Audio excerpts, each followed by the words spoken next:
As deficiencias de pavimentación no lugar de Sego son, segundo os nacionalistas, tan só un exemplo máis do abandono ao que está sometida a parroquia de Artes. No plan de obras e servizos da Deputación deste ano tan só figura unha actuación proposta polo BNG para a rede de pluviais dende a igrexa ata o Museo do Gravado. Se nos referimos ao pós de 2020, a discriminación aínda é maior.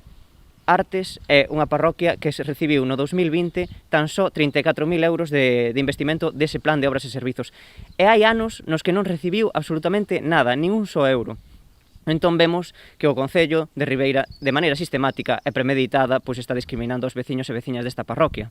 Consideran que se trata dun agravio comparativo con respecto ao resto da veciñanza do Concello, posto que a pesar de pagar os mesmos impostos non gozan de servizos similares. Si é a segunda parroquia menos poboada, iso non quere dicir que os veciños non teñan as mesmas necesidades que o resto.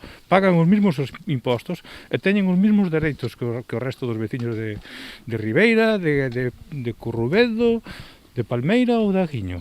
Os nacionalistas levarán a pleno as principais demandas veciñais que, ademais do acondicionamento das estradas e a limpeza das cunetas, piden a dotación de contedores de recollida de aceite e a mellora do acceso ás telecomunicacións. Estas demandas que nos trasladaron os veciños e veciñas de Artes imos trasladar ao pleno do Concello e imos exixir pois, que se melloren as dotacións orzamentarias para a parroquia.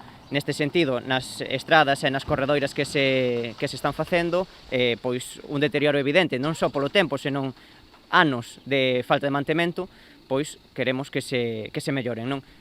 A dotación de internet pois tamén é moi necesaria para que a veciñanza pois poida vivir e facer a súa vida con completa normalidade no rural, e a dotación de contedores de aceite pois tamén é moi necesaria para evitar que eses residuos pois poidan acabar en lugares que non é debido.